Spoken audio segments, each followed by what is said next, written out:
Assalamu alaikum and welcome to Halatif. I am your instructor Hilal Rahman and you are watching Halatif. तो आज हम नए chapter के साथ एक नए यूनिट के साथ हाजिर हुए हैं जो कि कम्युनिटी हेल्थ नर्सिंग सेमेस्टर 8 का एक यूनिट है। और आज के यूनिट में हम पढ़ेंगे एनवायरमेंटल एंड ऑक्यूपेशनल हेल्थ, यानी कि एनवायरमेंटल और ऑक्यूपेशनल हेल्थ हमारे पास क्या होती है और उसके क्या क्या ऑब्जेक्टिव्स है वो हम आज के जो यूनिट है उसके अंदर पढ़ेंगे। तो बगैर टाइम वेस्ट किए हुए सबसे पहले बात करते हैं व्हाट इज़ ऑक्यूपेशनल हेल्थ, के ऑक्यूपेशनल हेल्थ हमारे पास क्या होती है। So occupational health is the promotion and maintenance of the highest degree of physical, mental and social well-being of workers in all occupations। यानी occupational health का मतलब है हर तरह के काम करने वाले लोगों की फिजिकल, मेंटल या फिर सोशल सेहत को बेहतरीन लेवल तक बरकरार रखना और उसे बेहतर बनाना। यानी कि मजदूर सिर्फ बीमारी से महफूज ना हो बल्कि वो हर एस्पेक्ट में सेहतमंद हो, physically, mentally and socially. By preventing departures from the health, यानी कि हेल्थ को ख़राब होने से पहले ही हमें उसकी जो है वो हिफाजत करना ऑक्यूपेशनल हेल्थ का जो है वो एक एम है, उसका एक मकसद है। यानी कि इसका मतलब ये है कि इंसान की सेहत में जो गिरावट आ सकती है, जैसे कि उतार चढ़ाव जो है उसकी सेहत में आ सकता है, जैसे बीमारी या फिर उसको अगर कोई चोट लग जाती है तो उससे पहले ही उसका बचाव करना, ये हमारे पास ऑक्यूपेशनल हेल्थ का एक एम है, एक मकसद है। that controlling risk and the adaptation of worker to of work to people and people to their jobs, यानी काम की जगह पर मौजूद हर तरह के रिस्क जैसे केमिकल एक्सपोजर्स, नॉइस, मशीन्स या फिर स्ट्रेस को कंट्रोल करना, वर्क प्लेस हैजर्ड को समझकर उनका जो है हल निकालना, उनको है जो है वो सॉल्व करना। यानी कि काम को ऐसे तरीके से डिज़ाइन किया जाए जो इंसान के लिए आसान हो, उसकी एज, हेल्थ और स्ट्रेंथ के मुताबिक, और इंसान को उस काम के लिए तैयार किया जाए, जैसे कि उसको ट्रेनिंग दी जाए, उसको स्किल दी जाए और सेफ्टी एवं नेक्स्ट स्लाइड के ऊपर बात करते हैं। In 1946 the world health organization WHO defined health as the, ये सॉरी डिफाइंड है, डिफाइंड नहीं। तो 1946 के अंदर वर्ल्ड हेल्थ ऑर्गेनाइजेशन ने हेल्थ को कुछ यूँ डिफाइन किया है कि health is the state of complete physical, mental and social well-being. यानी कि जो हमारे पास हेल्थ है वो एक मुकम्मल तौर पर इंसान को फिज़िकली यानी जिस्मानी, मेंटली ज़हनी और सोशली यानी माशरती तौर पर जो है वो खुशहाली की हालत में जो है वो होगा। यानी वो सिर्फ बॉडी ठीक होने का नाम सेहत नहीं बल्कि इंसान का ज़हन और उसका सोशल एनवायरनमेंट भी अच्छा होना चाहिए।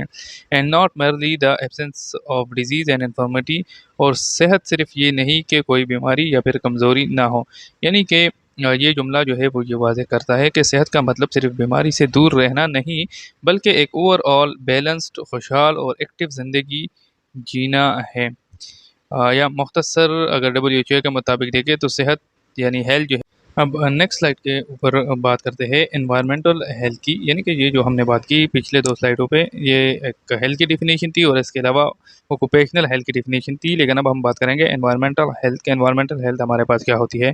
सो environmental health addresses all the physical, chemical and biological factors external to a person and all related factors impacting behaviours. यानी एनवायरमेंटल हेल्थ उन तमाम फिज़िकल, केमिकल और बायोलॉजिकल असरात का जायज़ा लेती है जो इंसान के बाहर का एनवायरनमेंट से ताल्लुक़ रखती है। यानी हर वो चीज़ जो इंसान के जिस्म से बाहर होती है, जैसे हवा, पानी, जर्म्स, रेडिएशन, पोल्यूशन, उन सब का ताल्लुक़ जो है वो एनवायरमेंटल हेल्थ से है और इन तमाम असरात का भी जायज़ा लेती है जो इंसान के बिहेवियर को मुतासर करती है, जैसे कि गर्म या फिर जहरीले एनवायरनमेंट में काम करने से स्ट्रेस, एग्रेशन या फिर उसके अंदर जो सुस्ती, काहली जो है वो आ सकती है। तो ये भी एनवायरमेंटल हेल्थ का हिस्सा है। अब नेक्स्ट बात करते हैं, it encompasses the assessment and control of those environment factors that can potentially affect health। यानी कि ये उन फैक्टर का असेसमेंट करना है, उन फैक्टर का जायज़ा लेना है और उसको कंट्रोल भी करता है जो इंसान की सेहत को नुकसान पहुंचा सकते हैं। यानी ये सिर्फ देखना नहीं बल्कि उन रिस्क को आइडेंटिफाई करना, उनको मैनेज करना, जैसे कि सफाई, water testing, air quality monitoring भी इन्वायरमेंटल का हिस्सा है। It is targeted towards preventing disease and creating health supportive environment यानी एनवायरमेंटल हेल्थ का मकसद है बीमारी से बचाव करना, उससे प्रिवेंशन करना और ऐसे एनवायरनमेंट क्रिएट करना जो सेहत को सपोर्ट करे।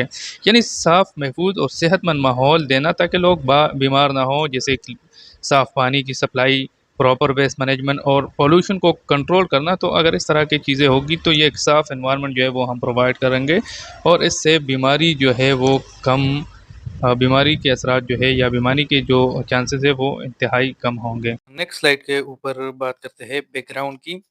occupational health यानी OH occupational health goes back a long way, in fact thousands of years, but are things getting better। यानी ऑक्यूपेशनल हेल्थ का कंसेप्ट जो है वो बहुत ज़्यादा पुराना है। असल में हज़ारों साल पहले से लोगों ने इस काम का सोचना शुरू कर दिया था, लेकिन सवाल ये उठता है कि क्या वक्त के साथ बेहतरी की तरफ ये गया है या फिर नहीं। यानी कि आज के दौर में वर्कर की सेहत ज़्यादा महफूज है या पहले की दौर में ज़्यादा महफूज थी। तो नीचे बात करते हैं अब।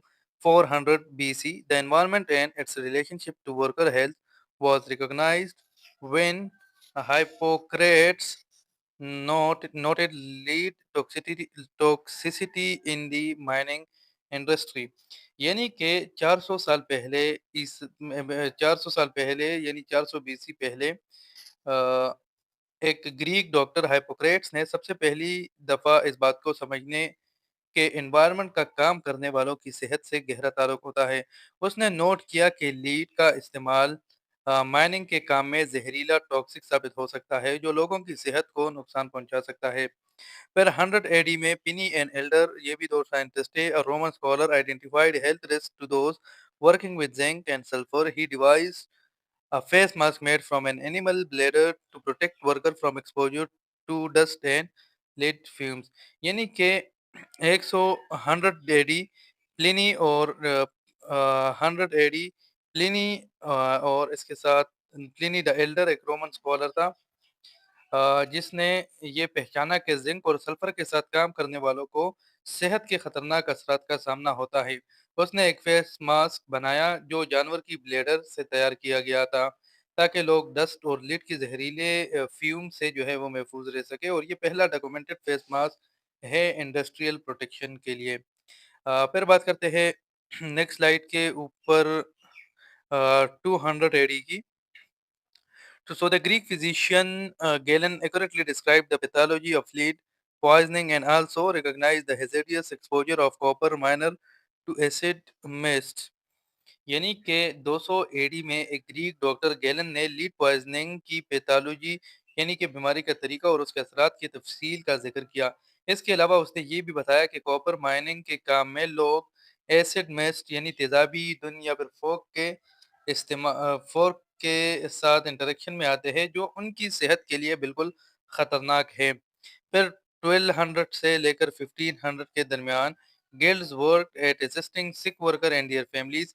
इस दौरान 1200 से लेकर 1500 तक यूरोप में कुछ ऑर्गेनाइजेशन या गिल्ड्स गिल्ड मजदूरों के कुछ ग्रुप या फिर उसकी कुछ तंजीमें बन गई थी, जो कि बीमार वर्कर्स और उनकी फैमिलीज की मदद करती थी। ये गिल्ड्स किसी हद तक वर्कर के लिए सोशल सपोर्ट भी प्रोवाइड करती थी। देन 1556 में the German scholar Agricola advanced the science of industrial hygiene when in his book De Metallica he had described the disease of minor and prescribed preventive measure। यानी कि 1956 में एक German scholar Agricola ने industrial hygiene के science को बहुत आगे बढ़ाया। उसने एक किताब लिखी जिसका नाम था डीरी मेटेलिका, जिसमें उसने माइनर मैनर्स की डिजीजेज यानी कि बीमारियों का जिक्र किया और उसके प्रिवेंटिव मेजर जो है वो भी बताए।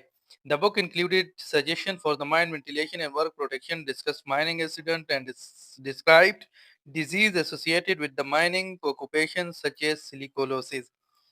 यानी कि किताब में कुछ अहम बातें भी शामिल थी, जिसमें माइन वेंटिलेशन यानी हवादानी के तरीके का जिक्र, कि उसको किस तरह से आपने यूज़ करना है, वर्कर प्रोटेक्शन के मजदूरों की हिफाजत किस तरह करनी है, उसकी प्लानिंग किस तरह बनानी है, माइनिंग एक्सीडेंट का तस्करा और ख़ास तौर पर सिलिकोसिस जैसे डिजीज़ का हवाला जो माइनिंग से ताल्लुक और जिसका ताल्लुक माइनिंग से होता है। देन नेक्स्ट बात करते हैं 1700 एडी की। तो 1700 AD Bernardino Ramazzini known as the father of industrial machine published the first comprehensive book on occupational health, De Morbis Artificum Diatriba, The Disease of Workmen, यानी कि 1700 में बेर्नार्डिनो रामाज़िनी, जिसे आज भी फादर ऑफ इंडस्ट्रियल मेडिसिन कहा जाता है, उसने ऑक्यूपेशनल हेल्थ पे पहली मुकम्मल किताब लिखी जिसका नाम था डी मॉर्बिस सर्टिफिकम डाइट्रीबा। इसका मतलब है वर्कर की बीमारियां। अब इस किताब के अंदर उसने क्या लिखा? Ramazzini work head the book contain accurate description of the occupational disease of most of the worker of his time. Remizini work had a huge effect on the future direction of industrial hygiene, specifically his assertion that occupational disease should be studied in the work environment rather than in hospital wards, sorry। हर किस्म के worker की सेहत से मुतालिक बीमारियों का बहुत accurate और सही तौर पर बयान दिया गया था। रेमिजिनी का सबसे इम्पोर्टेंट पॉइंट ये था कि ऑक्यूपेशनल डिजीज को हॉस्पिटल वार्ड में नहीं बल्कि काम की जगह पर स्टडी करना चाहिए, क्योंकि असल कॉजेज उसके वहां पे होते हैं। इस काम का बहुत गहरा असर इस काम का जो असर था वो बहुत गहरा था, और फ्यूचर में इंडस्ट्रियल हाइजीन की साइंस पर इसका जो असर था वो बहुत डीप जो है उसके ऊपर पड़ा। नेक्स्ट स्लाइड के ऊपर चलते हैं और बात करते हैं the scale of the problems, यानी कि जो प्रॉब्लम्स होती है उसको किस तरह स्केल किया जाए। यानी कि ये देखेंगे हम कि जो प्रॉब्लम है हमारे पास वो कितना बड़ा है। तो द WHO यानी कि world health organization and international labour office estimate that there are 2 million work related deaths every year. यानी कि WHO वर्ल्ड हेल्थ ऑर्गेनाइजेशन और इंटरनेशनल लेबर ऑफिस के मुतालिक हर साल लगभग 20 लाख लोग काम से मुतालिक वजह से जान से हाथ धो बैठते हैं। यानी कि वर्कर जो है वो अपने काम की वजह से अपने जान से जो है वो हाथ धो बैठते हैं। It also estimate that only 10 to 15% of worker have access to a basic standard of OHC। यानी उनके मुताबिक सिर्फ 10 से 15% मजदूरों को basic occupational health and safety की सहूलत हासिल है। OHC basic occupational health and safety की सहूलत जो है वो हासिल है। यानी ज़्यादातर लोगों को काम के दौरान सेहत की अच्छी केयर जो है वो हासिल नहीं होती। In the UK there were 175 million working days lost to sickness absence in 2006, costing organization around 650 per employ. ये पाउंड्स की बात हो रही है। तो सिर्फ यूके में 2006 के दौरान 175 मिलियन यानी कि 17.5 करोड़ करोड़ काम के दिन बीमारी की वजह से छुट्टियों में ज़ाया हो गए, जिसका खर्चा कंपनीज को हर एम्प्लॉय पर 650 पाउंड पड़ा। A large percentage of this absence is caused by work. इन छुट्टियों का सबसे बड़ा हिस्सा काम की वजह से बीमार होने की वजह से था।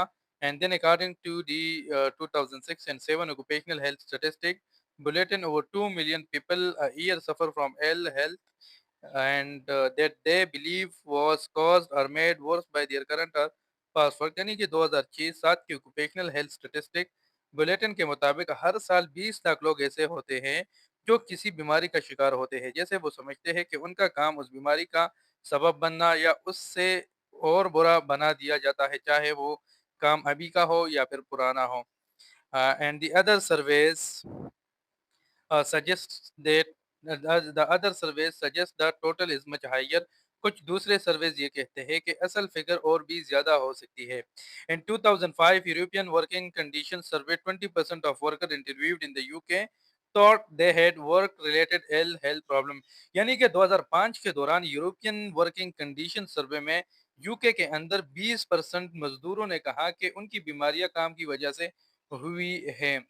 एंड देन द HSE यानी कि health and safety executive sorry health and safety executive has traditionally estimated cost for three types of stakeholder: individual, employer and society। यानी कि HSE health and safety executive ने इसका नुकसान तीन लोगों के ग्रुप यानी कि स्टेक होल्डर में डिवाइड करके एस्टिमेट किया कि इंडिविजुअल शख्स या वर्कर, एम्प्लॉयर मालिक या कंपनीज, एंड सोसाइटी मीन के जो हमारी कौम या फिर जो जहाँ हम रहते हैं, ये तीन अ, चीज़ों की मीन इन तीनों के अंदर जो है वो एस्टिमेट इसका जो है वो डिवाइड किया गया। The total cost in billions are estimated as, यानी कि पूरा खर्चा हर साल अरबों में कुछ इस तरह से है।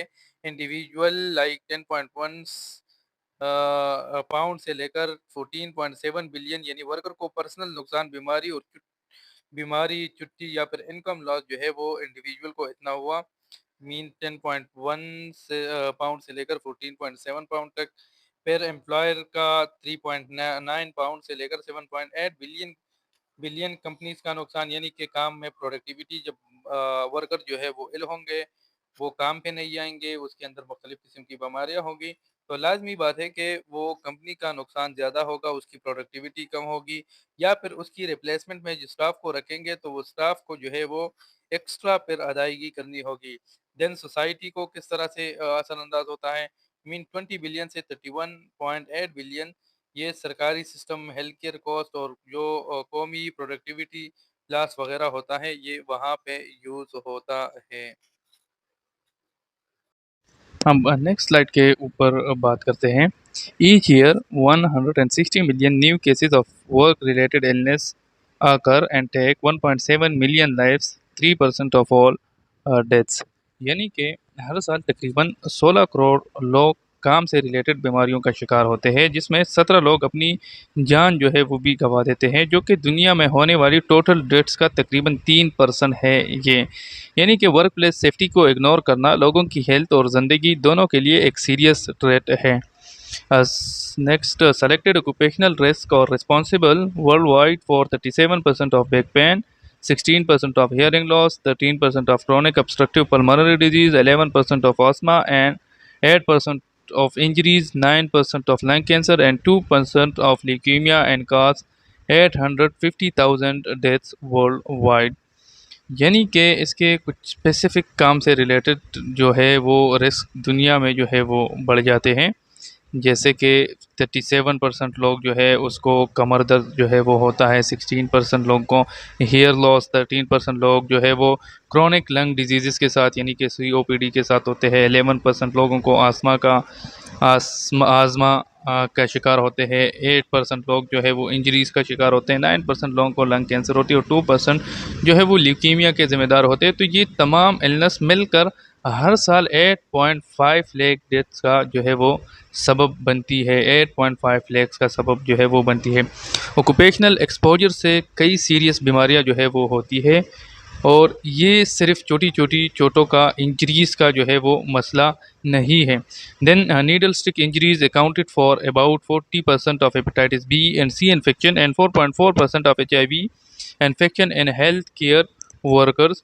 यानी कि इस पॉइंट को याद रखें कि नीडल स्टिक, जो नीडल स्टिक्स होती है वो भी हमारे पास इंजरी की वजह से, उस मतलब नीडल स्टिक की इंजरी की वजह से 40% लोगों को हेपेटाइटिस बी और सी के केसेस जो है उनके अंदर रिपोर्ट होते हैं, और 4.4% HIV के केसेस हेल्थ वर्कर्स में जो है वो होते हैं। यानी कि नर्सेज, डॉक्टर्स और हेल्थ केयर वर्कर के लिए एक प्रोटेक्टिव मेजर जैसे कि ग्लव्स, शार्प्स डिस्पोजल बहुत ही ज़्यादा जो है वो ज़रूरी है। Studies in industrialised countries demonstrate that psychosocial hazard and work related stress effect 1/5 of the working population. यानी इंडस्ट्रियल कंट्रीज़ में की गई स्टडीज़ के मुताबिक हर 5 में से एक काम करने वाला शख्स जो है वो साइको सोशल स्ट्रेस और मेंटल प्रेशर का शिकार होता है। यानी कि उसके ऊपर जो है वो माशी दबाव और जहनी दबाव जो है वो बहुत ज़्यादा होता है, जिसका प्रेशर उसके ऊपर बहुत ज़्यादा होता है। यानी कि ये सिर्फ फिज़िकल ही नहीं बल्कि मेंटल और इमोशनल सेफ्टी भी ऑक्यूपेशनल हेल्थ का जो है वो एक हिस्सा है। यानी कि वर्क इंजरी और डेथ स्टेट की अगर अब हम बात करें, यानी कि scope of occupational health problem, next slide पे अगर इसकी बात की जाए तो every 5 seconds a worker is injured. यानी कि हर 5 सेकंड में एक वर्कर जो है उसको इंजरी होती है, वो इंजरी का शिकार होता है। देन इकाई दहाई मीन 1 करोड़ इंजरीज ईयर, यानी हर साल 1 करोड़ इंजरीज जो होती है वो काम की वजह से होती है। ये स्टेटिस्टिक है, इसके ऊपर ज़रा फोकस करें। And then every 10 second a worker is disable, यानी कि हर 10 सेकंड के अंदर एक वर्कर किसी इंजरी या किसी इलनेस की वजह से जो है वो डिसेबल यानी कि माजूर हो जाता है। Incidence of work related injuries increasing, यानी कि काम से रिलेटेड इंजरीज़ के केसेस जो है वो दिन ब दिन जो है वो बढ़ते जा रहे हैं। अब अगर नेक्स्ट बात करते हैं नेक्स्ट स्लाइड के ऊपर, ट्रेंड्स की, तो देखें कि 1.1:3 ऑफ लाइफ एट वर्क, यानी कि इंसान अपनी ज़िंदगी का 1/3 हिस्सा जो है वो काम की जगह पे गुजारता है। यानी कि अगर 24 घंटे एक दिन के अंदर है, तो उसमें 8 घंटे जो इंसान है वो कम से कम वो जहाँ पे काम करता है वहाँ पे गुजारता है। तो वो उसकी लाइफ को जो है वो, यानी कि वो जो काम करता है उसका उसकी लाइफ के ऊपर जो इम्पेक्ट है वो भी बहुत ज़्यादा है। Last time from illness and injury, यानी कि वहाँ पे बीमारी इंजरीज़ की वजह से काम का वक्त ज़ाया होता है, प्रोडक्टिविटी जो है वो भी कम होती है, क्योंकि अगर आप एक घंटे में 8 घंटे किसी काम को दे रहे हैं, कहीं पे काम कर रहे हो और आप इंजरी या फिर इलनेस का शिकार हो जाते हैं, तो उस वजह से एक तो आप वहाँ पे टाइम भी कम दोगे, आपका टाइम ज़्यादा हो, कम यूज़ होगा, देन उस जगह पे आप काम करोगे वहाँ की प्रोडक्टिविटी जो है वो भी कम होगी, क्योंकि आप उस एक तरह एक्टिवली जो है वो काम नहीं कर पाओगे। And then primary care in occupational setting, यानी कि काम की जगह पर ही प्राइमरी केयर, यानी कि जो बुनियादी तबी इमदाद या बुनियादी तबी देखभाल जिसको कहा जाता है, उसका इंतज़ाम जो है वो होना चाहिए। अब नेक्स्ट स्लाइड के ऊपर बात करते हैं occupational health and safety laws. यानी कि ऑक्यूपेशनल हेल्थ और उसके लिए क्या सेफ्टी कानून जो है वो बनाए गए हैं, तो उसकी बात करते हैं। और ये हम बात करते हैं पाकिस्तान के अंदर ही इसकी जो है वो बात हो रही है। तो Pakistan at present like many developing countries of the world does not have comprehensive occupational health and safety laws, यानी कि आज के दौर में पाकिस्तान और बाकी डेवलपिंग कंट्रीज़ की तरह ऑक्यूपेशनल हेल्थ और सेफ्टी के लिए मुकम्मल यानी कि कम्प्रहेंसिव कानून जो है वो मौजूद नहीं है। यानी कानून है लेकिन वो पूरी तरह से अपडेटेड, कंप्लीट और एनफोर्सेबल नहीं है, यानी कि उसके अंदर बहुत सारी वीकनेसेस है, उसके ऊपर जो है वो लोग सही से अमल दरामद नहीं कर रहे। कानून मौजूद है लेकिन वो कंप्लीट नहीं है, एनफोर्स्ड नहीं है। So the incidence of injuries and illness is probably very high in Pakistan because thousands of workers are routinely exposed to the hazardous chemical and many more work in hazardous industries such as construction and agriculture। यानी पाकिस्तान में injuries और बीमारियों के cases काफ़ी ज़्यादा हैं, क्योंकि उसकी जो वजूहात है वो कुछ यूँ है कि सबसे पहले हेजर्डियस यानी कि वो ख़तरनाक केमिकल के साथ वर्कर का जब काम करता है तो उस खतरनाक केमिकल के साथ जो है के साथ काम करना उसके लिए एक आम बात है। देन कंस्ट्रक्शन, जब तामीर करते हैं, कोई बिल्डिंग वगैरह बनाते हैं, या फिर एग्रीकल्चर ज़राअत जैसे ख़तरनाक इंडस्ट्री में काम करते हैं, तो उस वजह से उन लोगों जो है वो ज़्यादा उनको इंजरीज और बीमारी के केसेस उनके अंदर जो है वो ज़्यादा होते हैं। यानी कि काम करते वक्त लोग बड़े के स्केल पर हेल्थ रिस्क का शिकार होते हैं और इफेक्टिव सेफ्टी सिस्टम का ना होना और उसे और बढ़ा देता है। अब existing occupational law in Pakistan, यानी कि लेजिस्लेशन पाकिस्तान पाकिस्तान में इसके लिए क्या कानून है, तो पाकिस्तान में कुछ पुराने कानून तो ज़रूर मौजूद हैं जो कि अलग अलग इंडस्ट्रीज़ और वर्कर्स के ऊपर जो है वो अप्लाई होते हैं। उसके अंदर there are several laws on the book such as, यानी कि यहाँ पे मुख्तलिफ़ किस्म के कानून जो है वो मौजूद है, जिसमें सबसे पहले फैक्ट्री एक्ट 1934। अब फैक्ट्री एक्ट 1934 इसमें इंडस्ट्रीज़ और फैक्ट्रीज़ में काम करने वाला जो वर्कर होते हैं उनके लिए सेफ्टी, वर्किंग आवर्स और हेल्थ कंडीशन का कानून जो है वो तैयार किया गया है, बनाया गया है, sorry. Then provincial factories rule, यानी कि हर प्रोविंस के रूल्स कानून अलग अलग है जो फैक्ट्रीज एक्ट को एनफोर्स करने के लिए बनाए गए हैं, यानी कि मतलब उसके ऊपर फोर्स करते हैं कि वो उस कानून को अप्लाई करें। देन इसके अलावा है कौन सा है, हैज़ार्डियस ऑक्यूपेशनल रूल्स 1963, यानी कि ऐसे कामों के लिए रूल जो जान को मीन जो इंसान के लिए ख़तरनाक, इंसान की जान जो है उसमें जा सकती है, जैसे केमिकल या हैवी मशीनरी का यूज़, तो उसके लिए भी कानून जो है वो पाकिस्तान के अंदर मौजूद है। देन माइन एक्ट्स 1923, यानी कि माइंस यानी माइंस में ये भूल गया हूँ कि ये कैसे बोलते हैं।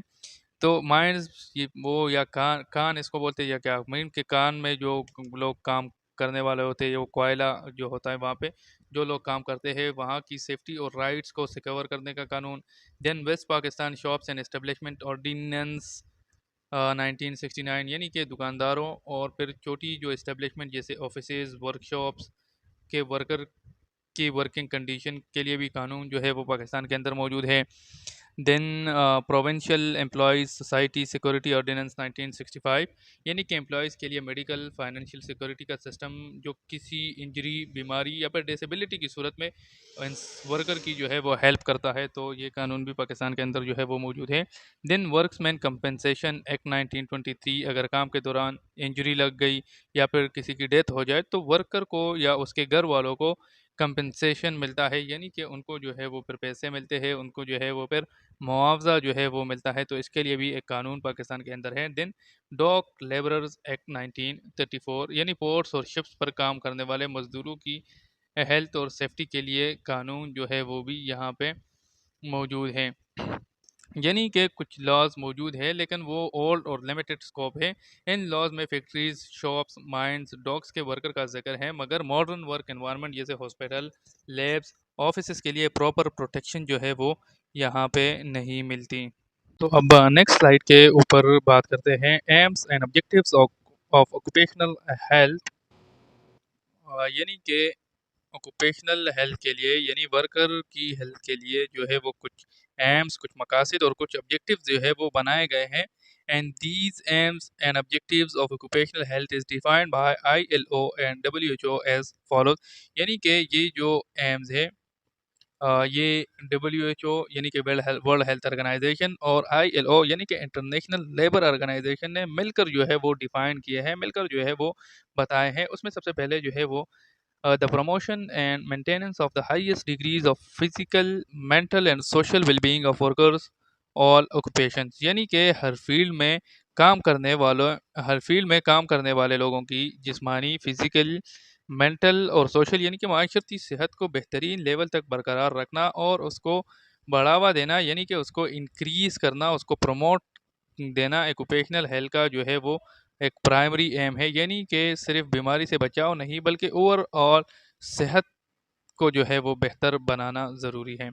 Then the prevention among workers of departures from health caused by their conditions, यानी कि वर्कर की सेहत में जो उतार चढ़ाव आता है या फिर किसी नुकसान की वजह से वो होती है, या उसे रोकना, उसे प्रिवेंट करना, और ऑक्यूपेशनल हेल्थ का जो है ये कोर ऑब्जेक्टिव है। यानी कि पेशेंट को अगर कोई चोट लगती है या कोई बीमारी आती है तो जो बीमारी आती है तो उसको जो है वो प्रिवेंट करना ऑक्यूपेशनल हेल्थ का जो है वो एक बहुत ही ज़्यादा अहम ऑब्जेक्ट है। यानी जो प्रॉब्लम काम की जगह की वजह से होती है जैसे डस्ट, केमिकल, स्ट्रेस, उनसे बचाव करना जो है वो इंतहाई ज़रूरी है।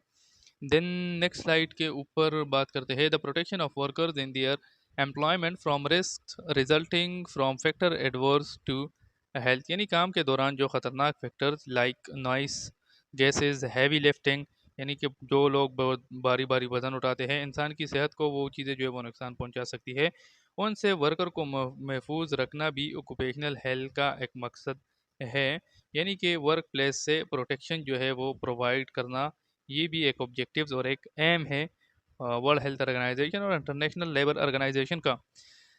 देन नेक्स्ट बात करते हैं the placing and maintenance of the worker in an occupational environment adopted to his physiological equipment, यानी कि वर्कर को ऐसे एनवायरनमेंट में काम करने दिया जाए या काम कर देना जो उसकी बॉडी कैपेसिटी यानी कि उसकी जिस्मानी सलाहियत के मुताबिक हो। यानी कि एक वर्कर है वो जितना काम कर सकता है उसकी कैपेसिटी के हिसाब से उसको जो है वो काम देना, उसको एनवायरनमेंट जो है वो प्रोवाइड करना और उसे वहाँ पे बरकरार यानी कि मेंटेन रखना ताकि वो सेफली काम जो है वो कर सके। यानी काम को इंसान के मुताबिक एडजस्ट करना, ना कि इंसान को काम के खिलाफ धकेलना। अब ये नीचे देखे achieving these very realistic sorry achieving these very idealistic aims has not been possible even in the developed countries in spite of their fairly effective legislation, availability of sufficient trained manpower and technical equipment, यानी ये जो ideal बेहतरीन goals है इन्हें पूरा करना आज तक मुकम्मल तौर पर मुमकिन नहीं हो सका, बल्कि डेवलप यानी कि वो ममालिक जो तरक्की याफ्ता हैं उनमें भी जो है ये मुकम्मल तौर पर मुमकिन ना हो सका, जहाँ पे लॉज तो मौजूद है, स्किल स्टाफ भी अवेलेबल है और मॉडर्न इक्विपमेंट भी है, उसके बावजूद जो है ये मुकम्मल नहीं है। और ऑक्यूपेशनल हेल्थ एक कम्प्लेक्स चैलेंज है जो अब तक फुली सॉल्व नहीं हुआ even in an advance nation as well. तो इसका अगर हम खुलासा देखें सब्जेक्टिव्स का, तो इसके ऑब्जेक्टिव में वर्कर की ओवरऑल सेहत यानी उसकी फिजिकल, मेंटल और सोशल अहल का तहफ़्फ़ुज़ करना, उसका ख़्याल रखना, काम की वजह से होने वाली बीमारी या फिर चोटों जो जो इंजरीज़ होती है उसको प्रिवेंट करना, वर्क प्लेस के जो डेंजर्स होते हैं वहाँ पे जो खतरे होते हैं उसको प्रोटेक्ट करना, इंसान को उसकी कैपेसिटी के मुताबिक जो है वो काम देना। और ये सब गोल जो है जो अभी तक पूरी तरह से जो है वो डेवलप्ड कंट्रीज़ में भी हासिल नहीं हुए। तो ये एम्स का जो है एक छोटा सा खुलासा था। तो अब नेक्स्ट स्लाइड के ऊपर बात करते हैं फंक्शन ऑफ हेल्थ सर्विसेज, यानी कि हेल्थ सर्विसेज का फंक्शन यानी कि उसका काम जो है वो क्या है, तो उसकी अब हम बात करेंगे। तो the primary responsibility for the health and safety of the workers rest with the management, यानी कि काम करने वाले लोगों की सेहत और उनकी सेफ्टी की जिम्मेदारी सबसे पहले जो है वो मैनेजमेंट है, यानी कि मैनेजमेंट के ऊपर जो है इसकी ज़िम्मेदारी रिस्पॉन्सिबिलिटी जो है वो होती है, यानी फैक्ट्रीज़, हॉस्पिटल्स या किसी भी ऐसी जगह या फिर मुल्क या फिर एडमिनिस्ट्रेशन की ज़िम्मेदारी है कि वो अपने वर्कर को सेफ एनवायरनमेंट जो है वो करें प्रोवाइड करें। तो अब सब पॉइंट्स की बात करते हैं, मैं के यहाँ पे कुछ सब पॉइंट्स इसके लिखे हुए हैं, तो इसकी बात करते हैं। Placing people in the suitable work, यानी कि लोगों को उनकी स्किल्स उनके हेल्थ के मुताबिक जो है वो काम में लगाना, जो उनकी कैपेसिटी है उसके हिसाब से जो स्किल उसके पास मौजूद है। Then maintaining people in suitable work, फिर ये देखना कि वो इंसान लंबे वक्त तक उस काम में फिट रहे, उसका हेल्थ इशू जो है वो ना बने, यानी कि उसके लिए वो मजीद स्ट्रेसेस डिप्रेशन का एक ज़रिया जो है वो ना बने। देन प्रोवाइडिंग ट्रीटमेंट, अगर कोई वर्कर बीमार हो जाए या उसको इंजरी लग जाए तो इलाज का प्रॉपर इंतज़ाम कराना। देन कंट्रोलिंग रिकॉग्नाइज हैज़र्ड्स, यानी कि जो आप ख़तरे हैं वो पहचान लिए गए हैं उनको कंट्रोल करना, जैसे loud noise, toxic gas etcetera. इसके अलावा आइडेंटिफाइंग अनरिकॉग्नाइज हैज़र्ड्स, और वहाँ पे उन तरह की ख़तरों को जो है वो रिकॉग्नाइज करना, मालूम करना, जो वहाँ पे आइडेंटिफाई ना हो, जिसका पता जो है वो ना हो।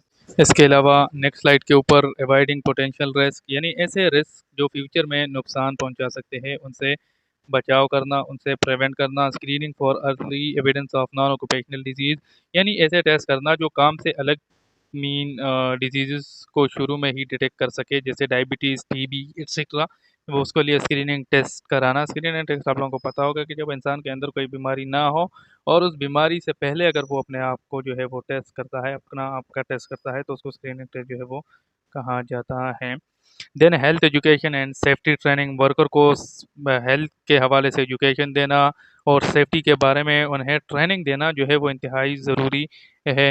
Then environment control outside the work, काम के अलावा जो भी सराउंडिंग जो भी उनका एनवायरनमेंट है, लाइक वहाँ के कैंटीन्स, टॉयलेट, उसे भी साफ और क्लीन रखना। Then surveillance of sanitary and catering, यानी कि टॉयलेट फैसिलिटीज़, पानी और खाने की जगह की हेल्थ को मॉनिटर करना, उसको सर्वेलेंस करना, ताकि लोगों की हेल्थ जो है यानी कि ऑक्यूपेशनल हेल्थ का ये जो है ये उसका काम है।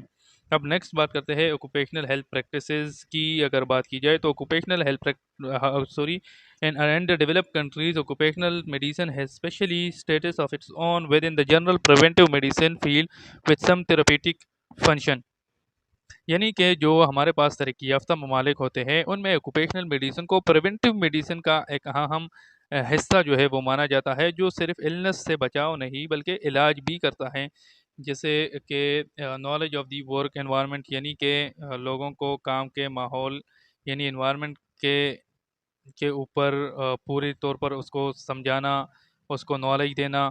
इसके अलावा मेडिकल एग्जामिनेशन, उसका जो है वो रेगुलर हेल्थ चेकअप्स कराना, ताकि उसके अंदर अगर कोई बीमारी, कोई इंजरीज वगैरह जो हो वो सामने आए। देन ट्रीटमेंट सर्विसेज, उसकी उस यानी जो इलनेस या फिर जो इंजरी हो उसकी उसका इलाज जो है वो अवेलेबल होना। देन हेल्थ एजुकेशन, वर्कर को सेहत और सेल्फ केयर की तालीम देना कि वो अपने सेहत का किस तरह से ख्याल करे, अपने आप को किस तरह से मुख्तलिफ़ किस्म की बीमारियों से जो है वो महफूज रखें। देन इंजरी प्रिवेंशन, यानी कि जो इंजरीज होती है उससे किस तरह से जो है वो अपने आप को जो है वो बचाएं, ऐसे कौन से तरीके जो है वो अपनाएं जिससे वो अपने आप को प्रिवेंट करे फ्रॉम द डिजीज़, जो तरीके वो इम्प्लीमेंट करे और ख़ुद को जो है वो प्रिवेंट करें। देन नेक्स्ट स्लाइड के ऊपर बात करते हैं प्री एम्प्लॉयमेंट मेडिकल एग्जामिनेशन, यानी कि एग्जामिने एम्प्लॉयमेंट से पहले मेडिकल एग्जामिनेशन किस तरह से जो है वो करेंगे। So this is carried out for the following reason, यानी कि ये तमाम काम इसलिए किए जाते हैं कि मतलब अगर आप किसी जो है वो एम्प्लॉय एज ए एम्प्लॉय रखना चाह रहा है और उससे पहले उसकी मेडिकल एग्जामिनेशन कर रहे हैं, तो ये काम इसलिए किए जाते हैं कि उसकी क्या देखी जाए, assessment of fitness to do specific job, यानी कि देखना कि क्या वर्कर अपने जॉब के लिए फ़िट है या फिर फिट नहीं है। Then detection of health health, यानी कि उसकी सेहत के बारे में जो है वो डिटेक्ट करना कि उसके अंदर कोई बीमारी है या फिर नहीं है, वो बीमारी का पता लगाना। देन बेस लाइन इंफॉर्मेशन और हेल्थ, यानी हर वर्कर के लिए स्टार्टिंग हेल्थ रिकॉर्ड तैयार करना, जैसे फ्यूचर हेल्थ चेंजेस को समझा जा सके। अब नेक्स्ट स्लाइड के ऊपर बात करते हैं पीरियोडिक मेडिकल एग्जामिनेशन। यहाँ पीरियोडिक का मतलब है वो एग्जामिनेशन, वो मेडिकल चेकअप जो वक्त पे से काम वाली जगह पे जो है वो होती है और वर्कर की सेहत को जो है वो मॉनिटर किया जाता है उसके ज़रिए। तो the most important examinations in this group is the post sickness absence examination, यानी इस ग्रुप का सबसे इम्पोर्टेंट मेडिकल टेस्ट वो होता है जो किसी एम्प्लॉय की बीमारी के बाद वापस काम पर आने से पहले किया जाता है। यानी ये चेक किया जाता है कि क्या वर्कर अब वापस काम करने के लिए फिट है या फिर नहीं। तो इसके लिए कुछ स्पेशल कैटेगरीज इन लोगों ने बनाई है। तो उसमें सबसे पहले public service and good vehicle drivers, यानी कि बस, ट्रक या फिर डिलीवरी वैन के ड्राइवर्स की रूटीन मेडिकल टेस्टिंग बहुत ज़रूरी है। उनकी सेहत दूसरों की ज़िंदगी को भी इफ़ेक्ट करती है। Then young persons and people approaching retirement, यानी कि जवान और जो रिटायर होने के करीब लोगों की भी हेल्थ जो है वो मॉनिटर की जाती है ताकि उनकी फ़िज़िकल एबिलिटी को समझा जा सके कि उसके अंदर एबिलिटी जो है वो कितनी है। देन फूड हैंडलर्स, यानी जो लोग खाना बनाते हैं या सर्व करते हैं उनका मेडिकल चेक जो है वो चेकअप जो है वो ज़रूरी होता है ताकि उनकी वजह से जो है वो डिजीज़ जो है वो स्प्रेड ना हो। Then employees working with hazardous chemical, यानी कि जो लोग केमिकल या फिर ख़तरनाक किस्म के सब्सटेंस के साथ काम करते हैं उनकी रेगुलर मेडिकल चेकअप जो है वो भी इंतहाई ज़रूरी होती है। अब नेक्स्ट बात करते हैं मेडिकल रिकॉर्ड्स की। So accident and dangerous occurrence book, यानी कि हर एक्सीडेंट या ख़तरनाक हादसे का रिकॉर्ड एक अलग रजिस्टर में जो है वो मेंटेन किया जाता है, अपने पास जो है वो रखा जाता है।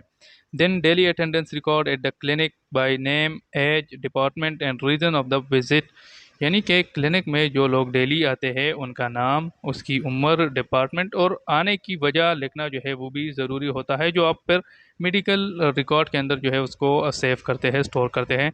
देन ट्रीटमेंट गिवन, यानी कि जो भी इलाज दिया गया है उसका प्रॉपर रिकॉर्ड मेंटेन करना कि आपने उसके लिए क्या ट्रीटमेंट दी है। Then individual record of every person seen with the relevant personal detail, यानी हर शख्स का पर्सनल मेडिकल रिकॉर्ड जिसमें उसके नाम के साथ मेडिकल डिटेल्स लिखी हुई होती है मेंटेन, और फिर उसको जो है वो मेंटेन की जाती है। देन इसके बाद clinical attendance summaries by week, month and year of main diseases and injuries, यानी कि क्लिनिक में आने वालों का वीकली, मंथली या फिर अर्ली जो है वो समरी बनाई जाती है ताकि ये समझा जा सके कि किस डिपार्टमेंट में कौन सी बीमारी या इंजरीज वाले लोग जो है वो ज़्यादा आए थे। नेक्स्ट स्लाइड पे देखें, periodic review of the records for a very basic epidemiological assessment should provide useful information which can help to plan improved services, safety and health education program, यानी कि इन रिकॉर्ड का कह सकते हैं कि वक्फा वक्फे से असेसमेंट करना, जायज़ा करना या इसको रिव्यू करना, तो इससे ये पता चलता है कि किस जगह या किस काम में हेल्थ रिस्क जो है वो ज़्यादा है और फिर उस हिसाब से बेहतर सर्विस, सेफ्टी पॉलिसी और हेल्थ ट्रेनिंग का प्लान जो है वो बनाया जाता है। यानी कि इन रिकॉर्ड का एनालिसिस करके हम फ्यूचर सेफ्टी और हेल्थ प्रोग्राम को जो है वो बेहतर बना सकते हैं। तो अब नेक्स्ट स्लाइड के ऊपर बात करते हैं ऑक्यूपेशनल हाइजीन के। ऑक्यूपेशनल हाइजीन हमारे पास क्या होती है। So occupational hygiene is generally defined as the art and science, यानी कि ऑक्यूपेशनल हाइजीन हमारे पास एक ऐसी साइंस है, यानी कि एक ऐसी नॉलेज है और एक ऐसी आर्ट है, यानी कि एक ऐसी स्किल है जो हमें क्या करती है, डेडिकेटेड टू द एंटिसिपेशन, यानी कि काम से पहले पॉसिबल हेल्थ रिस्क का जो है वो अंदाज़ा लगाती है। देन रिकॉग्निशन उन रिस्क को जो है वो पहचानती है। देन उसको एवोलुएट करती है, उसका एनालिसिस जो है वो करती है। Communication and control of environment stressor and उनके बारे में लोगों को आगाह करती है, कम्युनिकेशन करती है और उन रिस्क के ऊपर जो है वो कंट्रोल करती है कि उसको किस तरीके से जो है वो कंट्रोल किया जाए। इसके बाद हमारे पास लिखी हुई है are arising from the work place that may result in injury, illness, impairment और effect well-being of worker members of the community. These pressures are normally divided into five categories: biological, chemical, physical, ergonomic and psychosocial। यानी कि ये तमाम stresses के लिए किया जाता है जो काम की जगह या उससे रिलेटेड एनवायरनमेंट में होते हैं। और जो और जो किसी भी शख्स, वर्कर या कम्युनिटी के मेंबर की इंजरी हो जाती है, उसको इलनेस हो जाती है, या फिर किसी फिजिकल या फिर मेंटल एबिलिटी या कैपेबिलिटी की इम्पेयरमेंट, यानी कि वो जो है वो ख़राब हो जाती है, उसकी जहनी या फिर जिस्मानी सलाहियत को नुकसान पहुंच जाता है, वो ख़राब हो जाती है, या ओवरऑल सेहत और वेलबींग को जो है वो भी अफेक्ट कर सकती है। अगर इसके अंदर जो है वो 5 चीज़ें के अंदर जो है उसको डिवाइड किया गया है कि किस तरह से ये हमारे ऊपर इफ़ेक्ट जो है वो कर सकती है। तो उन 5 जो में सबसे पहले जो है वो हमारे पास कैटेगरीज़ में इसको जो है वो डिवाइड किया है। तो उसमें सबसे पहले हमारे पास बायोलॉजिकल, केमिकल, फिज़िकल, एर्गोनॉमिक यानी कि आपकी जिस्म की पोजीशंस क्या है और वर्कलोड से रिलेटेड ये होती हैं, और साइको सोशल यानी कि आपका ज़हनी और सोशल इफ़ेक्ट आपके ऊपर क्या होते हैं। अब नेक्स्ट स्लाइड के ऊपर देखें तो अब बात करते हैं फिज़िकल हैज़र्ड्स की, यानी कि वो क्या फ़िज़िकल हैज़र्ड्स है जो हमें परेशान करती है, जो हमारे बॉडी के ऊपर इफ़ेक्ट करती है। उसमें सबसे पहले रेडिएशन यानी कि रेडियो एक्टिव रेज़ जो हेल्थ को नुकसान पहुंचा सकती है। इसके अलावा हाई और लो एटमॉस्फेरिक प्रेशर यानी कि प्रेशर का ज़्यादा या कम होना जो है वो भी अफेक्ट कर सकती है। Then high and low temperature यानी कि अगर बहुत ज़्यादा गर्मी हो या बहुत ज़्यादा सर्दी हो तो वो भी हमारी बॉडी को इफ़ेक्ट कर सकती है। देन नॉइस एंड वाइब्रेशन यानी कि जो तेज़ आवाज़ या मशीनरी की वाइब्रेशन। तो ये वो असरात है जो एनवायरमेंटल के टेम्परेचर, साउंड या प्रेशर की वजह से बॉडी के ऊपर जो है वो इफ़ेक्ट करते हैं। अब ज़रा नेक्स्ट स्लाइड के ऊपर चलते हैं और बात करते हैं केमिकल हैज़र्ड्स की। तो केमिकल हैज़र्ड्स की अगर हम बात करें तो उसमें सबसे पहले जो है वो डाइज़ यानी रंग बनाने वाले जो केमिकल होते हैं उसको डाइज़ बोलते हैं। तो अगर वो रंग बनाने वाले केमिकल जो है वो कभी हमारे बॉडी के ऊपर इफ़ेक्ट करते हैं। फर्टिलाइज़र यानी जो ये खाद होते हैं जो खेतों में जो है वो डाले जाते हैं फसल की बेहतरी के लिए, तो वो भी। एंड देन पेस्टिसाइड्स यानी कि पेस्टिसाइड्स बोलते हैं वो मेडिसिन्स जो हमारे पास यूज़ होती है इंसेक्ट्स के लिए, यानी कि जो कीड़े मकोड़े होते हैं उसको मारने वाली दवाइयाँ जो है वो भी यहाँ पे हमारे हेल्थ के ऊपर जो इफ़ेक्ट कर सकती है। यानी केमिकल सब्सटेंस जो हमारे पास सांस, स्किन या फिर डाइजेशन को इफ़ेक्ट करती है, ये मोस्टली फैक्ट्रीज और एग्रीकल्चर्स के अंदर पाई जाती है। देन बात करते हैं डेंजर ऑफ पेस्टिसाइड्स यानी कि ये कीड़े मकोड़ मार दवाई जिसे बोलते हैं, इसका क्या मतलब ये कितना ख़तरनाक है। So the world health organisation estimate that 2 lakh people are killed worldwide each year as a direct result of pesticide poisoning. In 1990 that number was 30,000। यानी कि WHO यानी कि वर्ल्ड हेल्थ ऑर्गेनाइजेशन के मुताबिक हर साल 2 लाख लोग जो है वो पेस्टिसाइड यानी जहर खाने की वजह से जो है वो मर जाते हैं। 1990 में यानी कि 1990 में ये नंबर सिर्फ 30,000 था, लेकिन अब जो कि ये नंबर जो है वो काफ़ी बढ़ चुका है।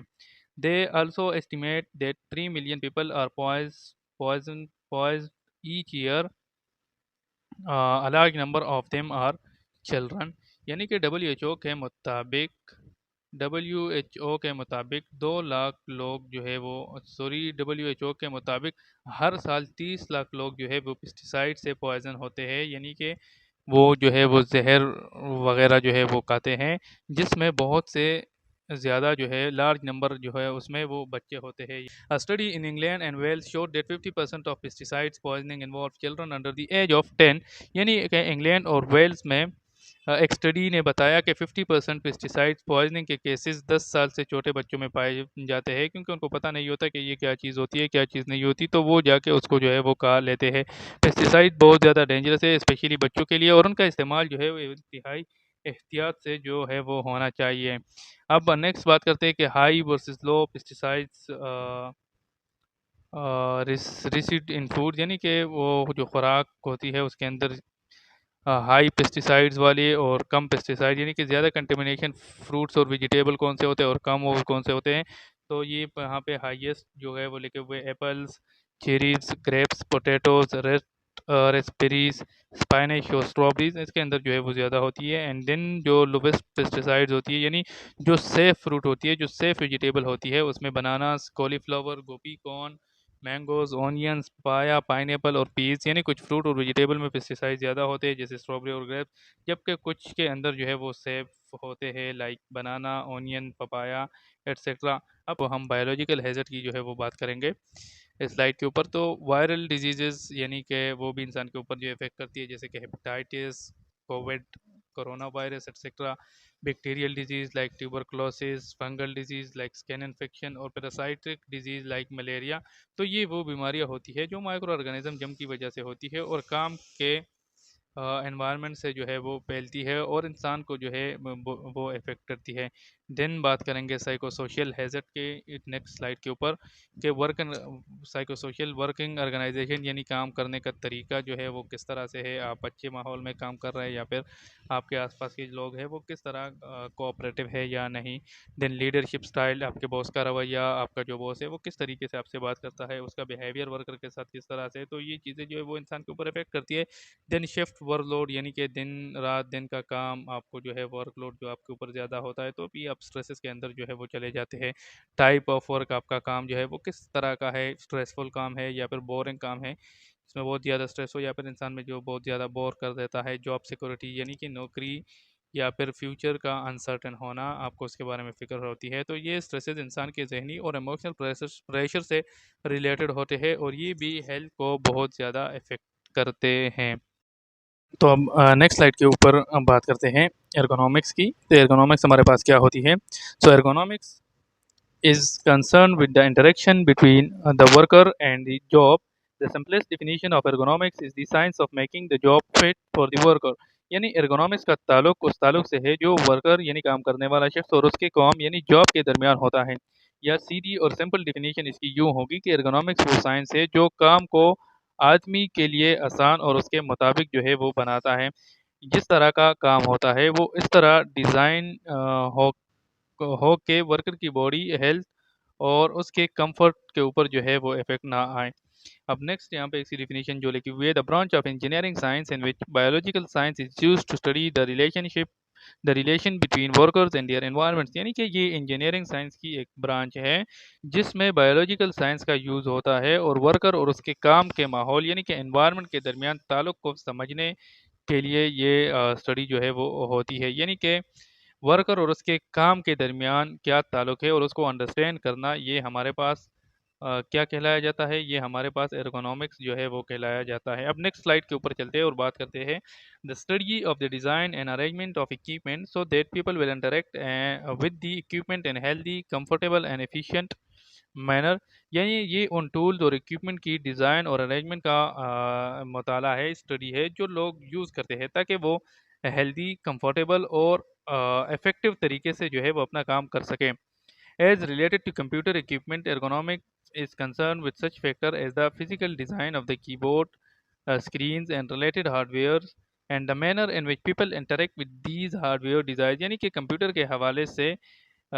के हवाले से एर्गोनॉमिक्स का ताल्लुक कीबोर्ड, स्क्रीन, हार्डवेयर की ऐसी डिज़ाइन से है जो हेल्थ को इफ़ेक्ट ना करे।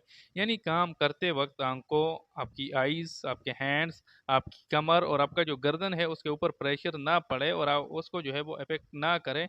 तो ये हमारे पास क्या कहलाई जाएगी, ये हमारे पास एर्गोनॉमिक्स जो है वो कहलाई जाएगी as a computer equipment related. हमने इसकी जो है वो बात की।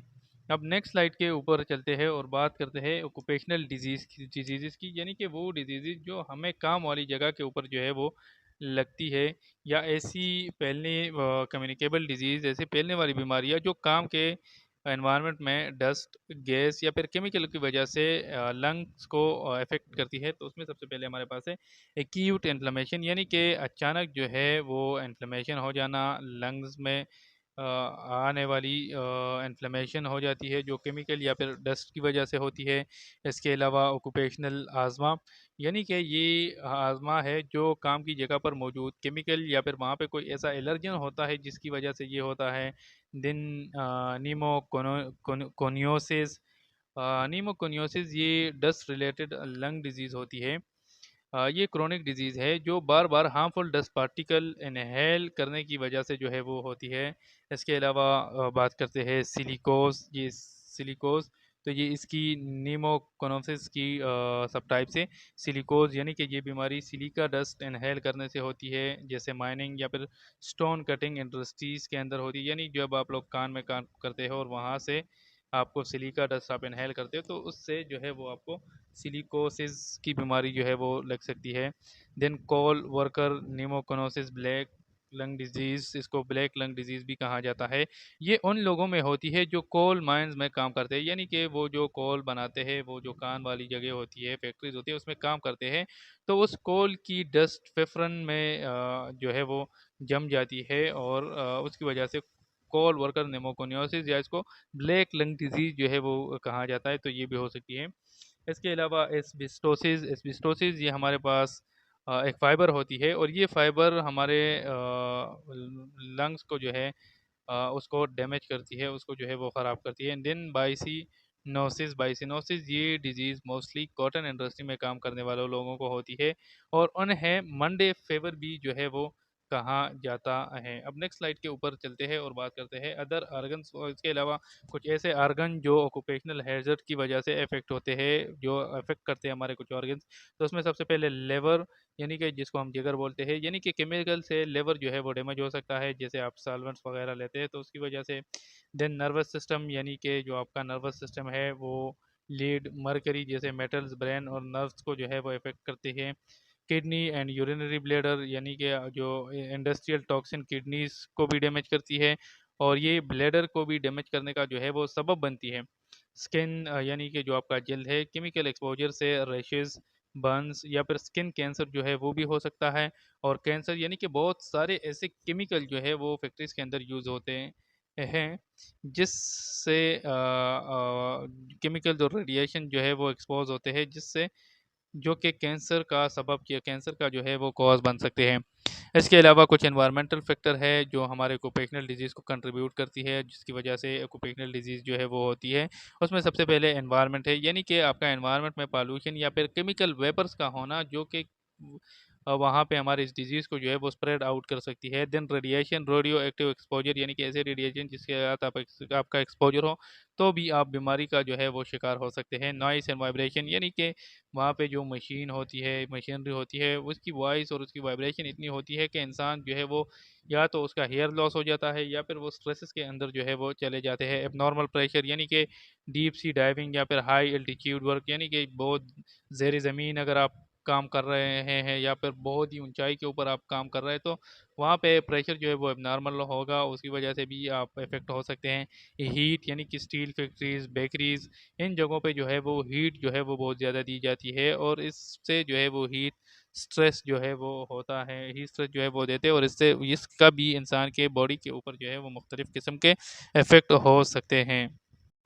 नेक्स्ट स्लाइड के ऊपर बात करते हैं level of prevention in occupational health, कि किस तरह से हम उसको प्रिवेंट करते हैं, यानी कि nursing intervention at the work site. हम नर्सिंग इंटरवेंशन जो है वो किस तरह दे सकते हैं, यानी कि किस तरह से हम वहाँ पे जो है वो इम्प्रूवमेंट ला सकते हैं। तो उसमें सबसे पहले हमारे पास है प्राइमरी प्रिवेंशन। प्राइमरी प्रिवेंशन का मतलब ये है कि बीमारी होने से पहले ही उसे रोकने की जो है वो कोशिश करेंगे। तो हम वो किस तरह से करेंगे, नर्स जो है वो किस तरह से ये करेगा।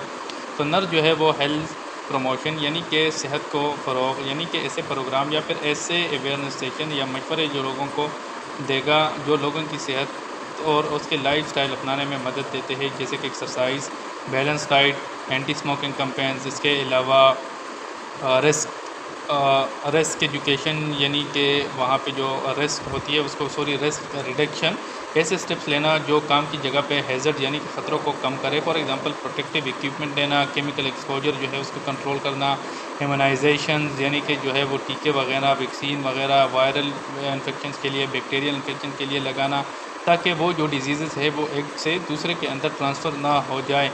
जैसे कि हेपेटाइटिस बी वैक्सीनेशन जो है वो हेल्थ केयर वर्कर्स को लगाना, ताकि हेपेटाइटिस बी जो है वो दूसरों को जो है वो ना लग सके। इसके अलावा इंजरी प्रिवेंशन यानी कि जो इंजरीज़ होती है ऐसे तरीके अपनाना जो फ़िज़िकल इंजरीज़ को रोके, जैसे कि काम वाली जगह पे सेफ्टी शूज़ पहनना, हेलमेट्स पहनना, स्लिप प्रूफ फ्लोरिंग, वगैरह। तो ये चीज़ों का इस्तेमाल जो है वो बीमारी को जो है वो प्रिवेंट करने में मदद देता है। अब नेक्स्ट बात करते हैं सेकेंडरी प्रिवेंशन, यानी कि सेकेंडरी प्रिवेंशन का मतलब ये है, इसको हम अर्ली डिटेक्शन भी बोल सकते हैं, यानी कि बीमारी शुरू होने पर उसे फ़ौरन आइडेंटिफाई करना, उसकी पहचान करना और उसका इलाज जो है वो शुरू करना। जैसे कि प्री एम्प्लॉयमेंट स्क्रीनिंग, यानी काम शुरू करने से पहले मेडिकल टेस्ट करना ताकि किसी सीरियस डिजीज़ का पता लग सके। जैसे कि टीबी स्क्रीनिंग जो है वो नर्सिंग स्टाफ के लिए अगर आप करते हैं तो उसमें जो है वो पता चल जाता है कि स्टाफ को आया टीबी है या फिर नहीं है। पीरियोडिक स्क्रीनिंग का मतलब ये होता है, जिस तरह हमने इसकी बात भी की, कि वक्फे से मेडिकल चेकअप्स कराना, जैसे ब्लड प्रेशर या फिर हेयरिंग टेस्ट जो है वो हर 6 महीने में कराना। देन एनवायरमेंटल स्क्रीनिंग का मतलब ये है कि वर्क एरिया का टेस्ट करना ताकि केमिकल नॉइस या रेडिएशन का लेवल जो है वो एक्सेस किया जा सके।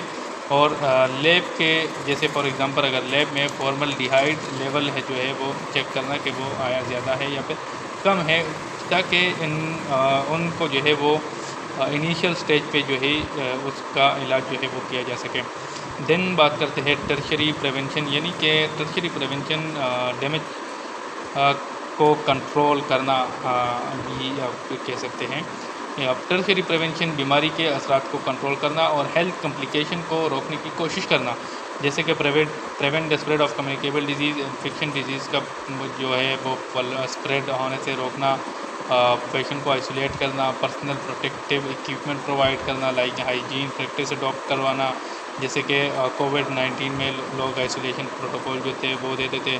Prevent complication of acute and chronic illness, यानी जो लोग पहले से बीमार हैं उनको और कॉम्प्लिकेशन से बचाना, जैसे कि डायबिटिक एम्प्लॉइज़ के लिए रूटीन शुगर मॉनिटर करना ताकि वो जो है वो मज़ीद कॉम्प्लिकेशन के अंदर ना जाए। Assess fitness to return to work, यानी कि जो बीमारी या जो इंजरीज़ होती है उसके बाद एम्प्लॉय को काम पर वापस भेजने से पहले उसकी फ़िज़िकल मेंटल कैपेसिटी चेक करना, उसको देखना। फॉर एग्जांपल फ्रैक्चर के बाद फिजियोथेरेपी और फिटनेस सर्टिफिकेट जो है उनसे लेना। अब नेक्स्ट बात करते हैं, अब नेक्स्ट हमारे पास जो है वो है indicator of psychological health problem, यानी कि ऐसे इंडिकेटर, ऐसे वार्निंग जो हमारे साइकोलॉजिकल हेल्थ के मसलों को जो है वो उजागर कर सकते हैं, जो बहुत ज़्यादा हमारे वर्कर के अंदर जो है वो देखने को मिलते हैं। तो उसमें सबसे पहले इंक्रीज़ एब्सेंटेसिज्म, यानी काम से ज़्यादा जो है वो लोग गायब होते हैं। तो ये उन वर्कर में जो है वो देखा जाता है और इससे जो है वो स्ट्रेस और ज़्यादा और मज़ीद जो है वो होता है। जिसमें इंक्रीज़ एब्सेंटेसिज्म, काम से ज़्यादा गायब रहना, मूड चेंजेस, यानी कि काम के दौरान किसी को गुस्सा आना, कोई बहुत ज़्यादा उदास होना या फिर कोई जो है वो चिड़चिड़ापन वगैरह। तो इस तरह के जो है ये वार्निंग साइन है कि आपका साइकोलॉजिकल हेल्थ प्रॉब्लम इशू जो है वो शुरू हो रहे हैं। देन माइनर एक्सीडेंट, यानी कि छोटी-छोटी इंजरीज़ का बढ़ना, फ़टीग, हर वक्त थकन महसूस करना, हर वक्त थकावट महसूस करना, अचानक जो है वो आपका वज़न कम होना या फिर अचानक से जो है वो आपका वज़न बढ़ जाए, हाई ब्लड प्रेशर, आपके बीपी का बढ़ना and frequent illness, frequent frequent illness, यानी स्ट्रेस से इम्यूनिटी जो है वो कम हो जाती है। तो ये जो साइंस है, ये इंडिकेटर साइंस है कि इस मतलब हमें पता चल जाता है कि अब हमें साइकोलॉजिकल हेल्थ इश्यूज़ के प्रॉब्लम जो है वो आ रहे हैं। अब नेक्स्ट स्लाइड के ऊपर बात करते हैं जॉब स्ट्रेन बोलते हैं, यानी काम का मेंटल प्रेशर ज़्यादा लेना। ऑक्यूपेशनल हेल्थ में 10 सबसे ज़्यादा कॉमन डिजीज़ जो है वो ये जॉब स्ट्रेन होता है। सबसे ज़्यादा हेल्थ केयर वर्कर और सर्विस वर्कर में होती है ये, लाइक डॉक्टर्स, नर्सेज और केयर प्रोवाइडर में कॉमन होती है due to workload, night shifts और इमोशनल स्ट्रेसेस की वजह से। अब तो ये था आज का हमारा लेक्चर और आई होप कि आप लोगों को समझ आ गया होगा। अगर किसी का कोई क्वेश्चन है या फिर कोई समझ ना आई हो तो वहाँ पे आप लोग कमेंट सेक्शन के अंदर जो है वो हमें बता सकते हैं। हम कोशिश करेंगे कि आप लोगों को जो है वो